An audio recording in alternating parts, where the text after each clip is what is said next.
Hey guys, welcome to the Massive Iron Channel. I'm Steve Shaw. In this video, I'm going to talk about the 7 deadly deadlift sins. This is a new article I released on Tiger Fitness today. I'm going to go over the sins. We're going to discuss the deadlift and how to improve your form and how to improve your strength. Before I get into this topic, if you have any questions or comments, check out the link below. Come on over, submit your questions. The best questions I turn into videos just like this. All right, so over at tigerfitness.com, I released a new article called the 7 Deadly Deadlift Sins. You can find the full article link below. Please go check it out. Read the full thing. All right, so I'm gonna go over real quickly the 7 deadly deadlift sins. I can't go over everything that's in the article, but I'm gonna try to cover as much as I can. Sin number 1, and this is not a comprehensive list. It's just 7 sins that I feel are major issues with a deadlift. Number 1, pulling too heavy. I do not recommend pulling above 90%. I just think there's limited return on investment.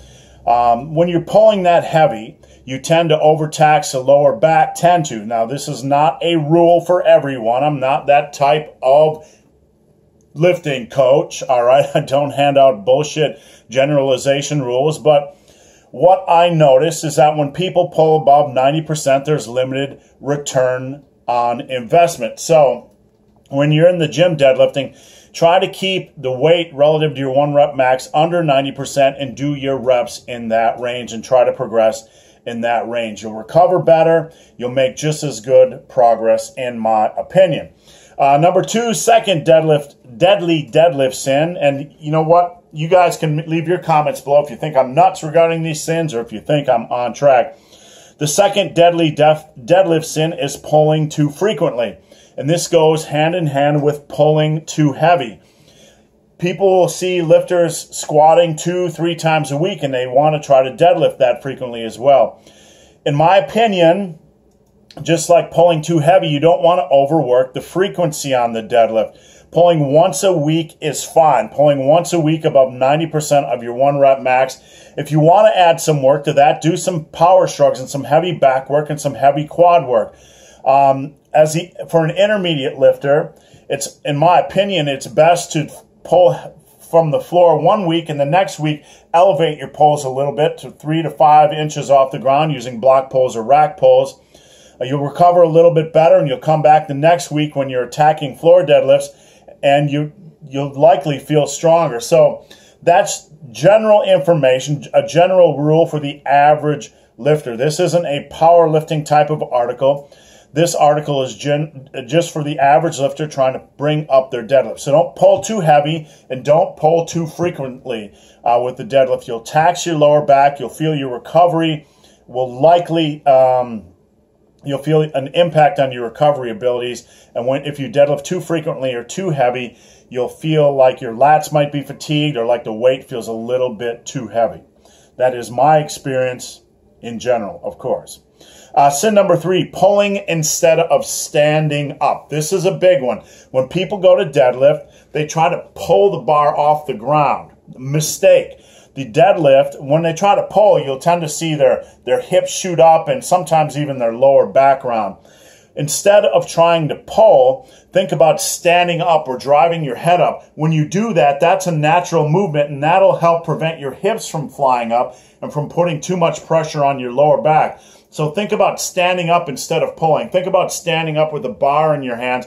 That'll help keep your hips in a better position and you'll be in a better position for a quality lockout. The deadly deadlift sin number 4, bent arm jerking. Guys will start to deadlift and they'll be all full of rage and they'll just attack the bar and they'll start with their arms like this, and then when they yank up, their arms will lock up because the bar will start resisting them.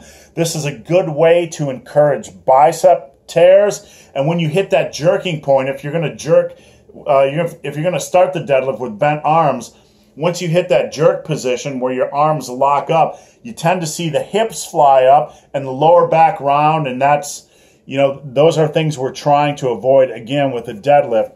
And this can go hand in hand with trying to pull instead of stand up. If you're trying to pull the bar off the ground and you're starting with bent arms, it's just a recipe for bad deadlift form. Number 5 tip, deadly deadlift sin number 5. No hip, glute, or hammy tightness. This is a big one. You see lifters trying to deadlift, and they don't really focus at all on hips, glutes, and hamstring tightness. So what I recommend is once you grab the bar, raise your hips up and then pull them down, and pull the weight on your heels and push your hips and glutes down.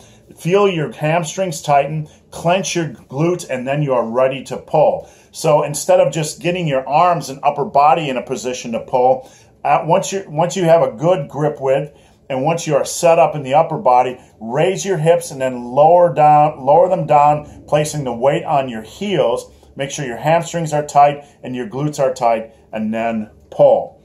Deadly deadlift sin number 6 is not locking out with the hips. When guys go to lock out the deadlift, they tend to just leave their hips back. So you'll see a lot of people that'll fail locking out the deadlift and their hips are just lying back. They're not trying to smack them forward.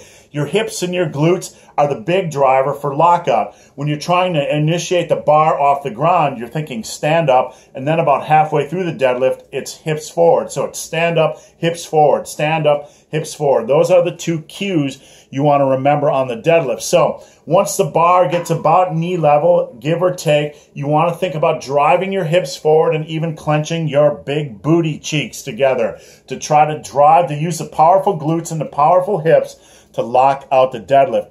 If you see people hitching the deadlift, what you notice is that when the bar gets right above knee level, they're not driving their hips forward, they're leaving their hips back, and the only way to get the bar up is to kind of slink their knees under the bar, and their hips are still lying back. So hips, hips, hips, drive the hips forward.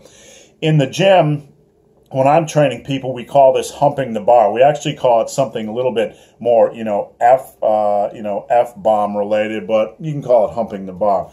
The final deadly deadlift sin is deadlifting on your toes, and I've covered this in another video. But when you're on your toes, when you're deadlifting on your toes, and a lot of people are doing this and they don't realize this, when your weight is over on your toes, you lose hamstring tightness. You can kind of lose glute tightness, and that little bit leaning forward, you might not think it makes a big difference, but when you initiate the pull up with your weight over on your toes or out on your toes, you're going to have a tendency to there's going to be a tendency for a chain reaction, and you'll notice there's a greater likelihood that your hips are going to go up and you're going to put more strain on your lower back. So after you get the good setup and you raise your hips and lower them, get that glute and hamstring tightness, raise your big toe. You'll notice it's much easier to keep tightness in your hamstrings and glutes when you raise your big toe. If you put your foot flat on the ground and you put your weight on your toes, you're going to notice that you're losing your hamstring tightness. But when you drive your heels down, you can feel it's much easier to maintain hamstring tightness. So I tried to pack as much information as I could in 10 minutes on this video, but again, you can read the complete article over at tigerfitness.com. It explains all the nonsense I just botched up and tried to spew out of my pie hole in this 9 minutes. It's an excellent, excellent article. Again, check it out, the link below over at tigerfitness.com, and tell me what you think of these tips. So guys, hope this video has been of some help. If you have any questions or comments, check out the link below. If you've made it this far in this video and have yet to subscribe to my channel, please do. I'd appreciate the support. So guys, as always, thanks for watching. And stay sexy. Tell them to have a great day. Have a great day. They've missed you in a couple videos. But stay sexy. Yeah, stay sexy. Show them your biceps. I'll show them mine. It's not fair. You're cheating. I was secretly grabbing her butt.